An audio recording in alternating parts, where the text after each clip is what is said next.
হয় আপোনালোকেতো গমেই পায় যে আমাৰ CHL-ত এটা কমপ্লেইন আহিছিলে প্ৰথমতে ফাৰ্ষ্ট আমি কমপ্লেইনটো পোৱাৰ পিছত আমি সেই দম্পতীয়ালৰ ঘৰত যাওঁ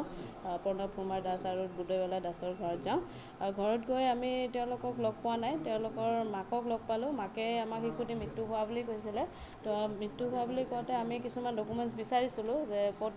মৃত্যু হৈছে যে তেওঁলোকে ক'লে যে হস্পিটেলতে এটি শিশু মৃত্যু হৈছে তো আমি যেতিয়া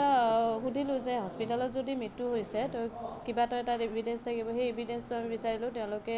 দিব নোৱাৰিলে আৰু দিব নোৱাৰাৰ ফলত আমি সেই যিখন হস্পিটেলত জন্ম হৈছে সেই হস্পিটেলখন গ'লোঁ আৰু হস্পিটেলখন গৈ গম পালোঁ যে আমি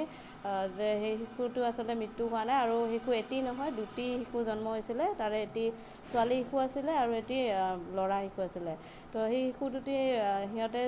চিলাৰায় যিটো হস্পিটেল চিলাৰায় হস্পিটেলৰ পৰা মানে সুস্থ শৰীৰে সিহঁতক ৰিলিজ কৰি দিয়া হৈছিলে আৰু ৰিলিজ কৰি দিয়াৰ পিছতে আমি দেখিলোঁ যে কথাটো অলপ সন্দেহজনক তেতিয়া আমি এনকুৱাৰীৰ কাৰণে আমি SP ছাৰলৈকে এটা লেটাৰ লিখিছিলোঁ আৰু লেটাৰ লিখাৰ পিছত আমি যোৱাকালি আমি মাকক আৰু দেউতাকক মানে আমি প্ৰণৱ দাস আৰু বুধবালা দাস তেওঁক আমি আমাৰ অফিচলৈকে মাতি দিছিলোঁ আৰু অফিচলৈকে আহিছিলেও তেওঁলোকে অফিচত অহাৰ পিছত তেওঁলোকক আমি সোধ পোছ কৰাৰ পিছত আমি গম পাওঁ যে এটি শিশু বঙাইগাঁৱত এটা পৰিয়ালক দিছিলে তেওঁ পুলিচ ৰিজাৰ্ভৰ যিটো এড্ৰেছ দিছিলে আৰু এটা শিশু ধুবুৰী ডিষ্ট্ৰিক্টৰ বিলাচীপাৰাত দিছিলে আৰু এটি শিশু আমি যোৱাকালি উদ্ধাৰ কৰিছিলোঁ পুলিচ ৰিজাৰ্ভৰ পৰা আৰু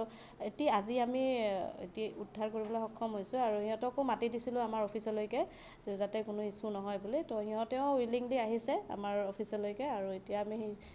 দুটি শিশুৱে উদ্ধাৰ কৰাত আমি এতিয়া সক্ষম হৈছোঁ আৰু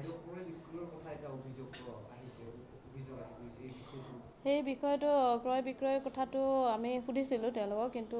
তেওঁলোকে আমাক ক্ৰয় বিক্ৰয়ৰ কথা মানে কিনা বেচা কথাটো আমাক এতিয়ালৈকে কোৱা নাই যে সিহঁতে দুখীয়া ফেমিলিৰ হয় দুখীয়া ফেমিলিৰ কাৰণে সিহঁতে আমি স্বইচ্ছাই দিছোঁ বুলি কৈছে আৰু যিসকলে লৈছে যে সিহঁতে এটা শিশুটিক যাতে মানুহ এটা কৰিব লাগে সেই ভৱিষ্যতৰ কথা আছে সেইকাৰণে সিহঁতেও মানে নিজৰ শিশু নাই কাৰণে সিহঁতেও লৈছিলে